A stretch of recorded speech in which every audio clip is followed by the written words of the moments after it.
여러분 안녕하세요. 오늘도 함께 해주셔서 감사합니다. 혹시 이런 생각 해보셨나요? 내 나이에 창업, 정말 가능할까? 누군가는 10억 원을 벌었다는 성공 신화, 또 누군가는 빚만 남기고 문을 닫았다는 현실. 오늘은 실제 시니어 창업의 성공과 실패 사례, 그리고 반드시 주의해야 할 핵심 포인트를 5060 여러분의 시선에서 깊이 있게 풀어봅니다. 지금 창업을 고민 중이시라면 이 영상이 인생의 방향을 바꿔줄지도 모릅니다. 오늘은 시니어 창업, 그 성공과 실패의 리얼한 현장 이야기를 깊이 있게 나눠보려고 합니다. 혹시 지금 창업이라는 단어만 들어도 가슴이 두근거리시나요? 아니면 내가 이 나이에 뭘 할 수 있을까라는 걱정이 먼저 드시나요? 사실 창업은 젊은이들만의 전유물이 아닙니다. 최근 통계에 따르면 50대, 60대, 심지어 70대까지 창업에 도전하는 분들이 급증하고 있습니다. OECD 보고서에서도 고령화 사회에서 시니어 창업은 경제와 사회 모두에 긍정적 영향을 미친다고 강조하고 있죠. 하지만 현실은 결코 녹록지 않습니다. 지난해 한국에서만 100만 명 가까운 자영업자가 폐업 신고를 했다는 기사 혹시 보셨나요? 고금리, 경기 침체, 소비 위축, 이런 경제 환경 속에서 시니어 창업자들이 겪는 어려움은 젊은 창업자들과는 또 다릅니다. 그럼에도 불구하고 왜 이렇게 많은 분들이 창업에 도전할까요? 은퇴 이후 새로운 도전, 경제적 자립, 오랜 꿈의 실현, 혹은 어쩔 수 없는 생계형 창업까지, 그 이유는 정말 다양합니다. 오늘은 실제 성공 사례와 실패 사례를 생생하게 들려드리면서 5060 시니어 창업자가 반드시 주의해야 할 점, 그리고 실질적인 팁까지 하나하나 짚어보겠습니다. 여러분도 혹시 창업을 고민 중이시라면 오늘 영상 끝까지 함께 해주세요. 그리고 중간중간 내 이야기 같다, 이건 꼭 기억해야겠다 싶은 부분이 있다면 댓글로 여러분의 생각도 꼭 남겨주시기 바랍니다. 먼저 성공 사례부터 들어볼까요? 경기도에 사는 62세 김영수 씨는 35년간 대기업에서 일하다 퇴직 후 평생 취미로 즐기던 수제청 만들기를 사업으로 확장했습니다. 처음엔 동네 장터에서 소규모로 시작했지만 SNS 홍보와 지역 농가와의 협업을 통해 3년 만에 연 매출 5억 원의 브랜드로 성장시켰죠. 김 씨는 나이 들수록 내 경험과 인맥이 큰 자산이 된다는 걸 알았다고 말합니다. 그는 창업 전 1년간 시장 조사와 시제품 테스트, 지역 농가와의 미팅을 반복하며 준비에 가장 많은 시간을 쏟았다고 해요. 여러분, 혹시 창업을 준비하면서 가장 먼저 무엇을 해야 할지 고민되시나요? 김 씨의 이야기처럼 준비와 실행 사이의 균형이 중요하다는 점 꼭 기억해 두세요. 반면 실패 사례도 있습니다. 서울에서 58세에 카페를 창업한 이정자 씨는 퇴직금 대부분을 인테리어와 시설 투자에 쏟아부었지만 코로나19와 경기 침체, 임대료 부담에 결국 2년 만에 폐업하게 됐습니다. 이 씨는 창업 전에 시장 조사와 경험이 부족했고 무엇보다 내가 좋아하는 것만 생각한 게 가장 큰 실수였다고 털어놓았습니다. 여러분, 혹시 내가 좋아하는 것만으로 창업을 준비하고 계시진 않나요? 실제 창업 현장에서는 내가 좋아하는 것과 시장이 원하는 것의 차이를 반드시 냉정하게 따져봐야 합니다. 여기서 중요한 질문 하나 드릴게요. 여러분은 창업을 준비할 때 내가 잘할 수 있는 것, 내가 좋아하는 것, 시장이 원하는 것, 이 세 가지 중 무엇을 가장 먼저 고려하시나요? 댓글로 여러분의 생각을 남겨주시면 다른 분들과 함께 더 깊은 이야기를 나눠볼 수 있을 것 같습니다. 이제 시니어 창업이 왜 최근 들어 더욱 각광받는지, 그리고 실제로 어떤 장점과 어려움이 있는지 조금 더 깊이 들어가 보겠습니다. OECD와 AARP 등 여러 기관의 조사에 따르면 시니어 창업자는 젊은 창업자에 비해 경험, 인맥, 자본, 위기관리 능력 등에서 강점을 보인다고 합니다. 한 시니어 창업자는 나이 들수록 실수도 줄고 위기 상황에서도 쉽게 흔들리지 않는다고 말합니다. 하지만 동시에 디지털 기술 적응, 체력 저하, 빠르게 변하는 트렌드에 대한 대응력 등 분명한 약점도 존재합니다. 실제로 창업에 성공한 분들은 경험과 인맥을 최대한 활용한 사례가 많습니다. 예를 들어 50대 후반에 식자재 유통업을 시작한 박성호 씨는 오랜 직장 생활에서 쌓은 거래처 네트워크를 적극적으로 활용해 초기 판로 확보에 큰 어려움이 없었다고 합니다. 박 씨는 나이 들수록 새로운 인맥을 쌓기 어렵기 때문에 기존 인맥을 어떻게 활용할지 고민하는 것이 창업 성공의 핵심이라고 강조합니다.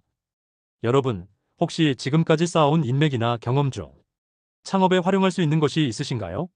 아니면 아직은 막막하게 느껴지시나요? 이럴 때는 창업 관련 교육이나 멘토링 프로그램을 적극적으로 활용해 보는 것도 좋은 방법입니다. 한국의 시니어 창업 지원센터 예를 들어 KISED 한국청년기업가정신재단에서는 40세 이상 예비 창업자를 위한 맞춤형 교육과 멘토링, 사무공간, 네트워킹 기회까지 제공하고 있습니다. 이쯤에서 실제 창업 현장에서 자주 반복되는 실패의 패턴도 짚어봐야겠죠. 2023년 한 해에만 약 100만 명에 가까운 자영업자가 폐업 신고를 했다는 충격적인 통계가 있습니다. 특히 소상공인, 자영업자, 프랜차이즈 업종에서 폐업률이 높았다고 하는데요. 그 이유는 무엇일까요? 전문가들은 과도한 초기 투자, 시장 조사 부족, 경쟁 과열, 경영 경험 부족, 고정비 부담 등을 주요 원인으로 꼽습니다. 여러분, 혹시 창업을 준비하면서 이 정도 투자면 괜찮겠지, 내가 하면 다를 거야라는 생각 한 번쯤 해보신 적 있으신가요? 사실 창업 현장에서는 과신이 가장 위험한 함정입니다.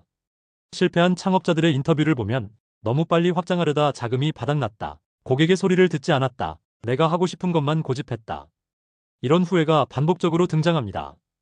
여기서 창업 성공자와 실패자의 결정적 차이를 한 번 더 짚어볼 필요가 있습니다. 성공한 시니어 창업자들은 계획과 실행의 균형, 시장 조사와 고객 소통의 중요성을 반드시 강조합니다.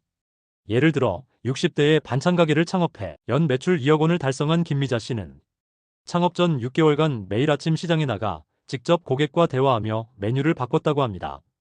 그 결과 동네 주부들의 입맛과 요구를 정확히 파악해 단골 고객을 확보할 수 있었다고 해요. 반면 실패한 사례에서는 고객의 소리에 귀를 기울이지 않은 경우가 많습니다. 한 프랜차이즈 카페 창업자는 본사에서 제공한 메뉴와 인테리어만 믿고 현장 상황을 무시했다가 결국 손님이 끊겼다고 털어놓았습니다. 여러분, 혹시 창업을 준비하면서 고객의 목소리를 충분히 듣고 계신가요? 아니면 내 생각만으로 모든 결정을 내리고 계신가요? 이 부분은 꼭 한 번 더 점검해 보시기 바랍니다. 또 하나 시니어 창업에서 자주 간과되는 부분이 디지털 마케팅과 온라인 판매입니다. 요즘은 오프라인 매장만으로는 생존이 어려운 시대입니다. 성공한 시니어 창업자들은 온라인 쇼핑몰, SNS 홍보, 배달앱 활용 등 디지털 도구를 적극적으로 배워 새로운 판로를 개척하고 있습니다. 실제로 50대 후반에 수제빵집을 시작한 한 분은 처음에는 스마트폰 사용도 서툴렀지만 딸과 함께 SNS 계정을 운영하면서 젊은 고객층까지 확보할 수 있었다고 말합니다. 여러분, 혹시 디지털 도구 활용이 어렵게 느껴지시나요? 요즘은 지자체나 창업센터에서 무료로 디지털 마케팅 교육을 제공하는 곳이 많으니 꼭 한번 찾아보시길 추천드립니다. 이제 창업을 준비할 때 반드시 점검해야 할 핵심 체크리스트를 정리해 볼까요? 첫째, 시장 조사. 내가 하려는 업종, 지역, 고객층, 경쟁 상황을 최소 3개월 이상 직접 발로 뛰며 조사하세요. 둘째, 초기 투자 규모. 퇴직금, 예금 등 내 자산의 30% 이상을 한 번에 투자하지 마세요. 여유 자금과 비상금은 반드시 남겨두어야 합니다. 셋째, 경영 경험과 교육. 창업 전 최소 1개월에서 2개월은 현장에서 아르바이트나 인턴 경험을 쌓아보세요. 창업 관련 교육, 멘토링, 컨설팅도 적극적으로 활용하세요. 넷째, 고객 소통과 피드백. 내가 만든 제품이나 서비스를 가족, 친구, 지인에게만 보여주지 말고 실제 타깃 고객에게 직접 피드백을 받아보세요. 다섯째, 디지털 활용 능력. 온라인 판매, SNS 홍보, 배달앱 등 최소한의 디지털 도구 활용법은 반드시 익혀두세요. 여섯째, 고정비 관리.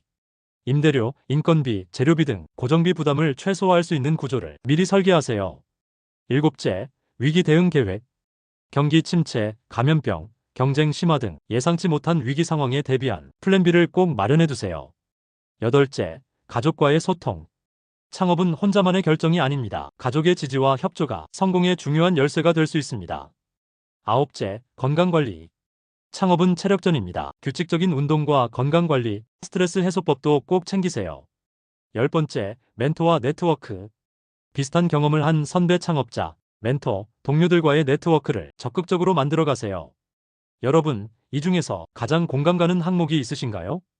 아니면 내가 놓치고 있던 부분이 있다면 지금 이 순간부터라도 하나씩 점검해 보시기 바랍니다. 마지막으로 시니어 창업에 도전하는 5060 여러분께 꼭 드리고 싶은 한마디가 있습니다. 실패를 두려워하지 마세요. 하지만 준비 없는 도전은 더 큰 후회를 남길 수 있습니다. 실패한 경험도 소중한 자산이 될 수 있습니다. 실제로 많은 성공한 시니어 창업자들이 첫 번째, 두 번째 도전에서 실패를 겪었지만 그 경험을 바탕으로 더 단단한 성공을 이뤄냈습니다. 여러분, 오늘 들려드린 성공과 실패의 리얼 스토리, 그리고 꼭 점검해야 할 핵심 포인트, 마음에 남으셨나요? 혹시 오늘 영상에서 이건 꼭 기억해야겠다, 나도 한번 도전해보고 싶다 싶은 부분이 있으셨다면 댓글로 여러분의 생각과 계획을 꼭 남겨주세요. 구독, 좋아요, 알림 설정 잊지 마시고요. 여러분의 도전을 진심으로 응원합니다. 오늘도 함께 해주셔서 감사합니다.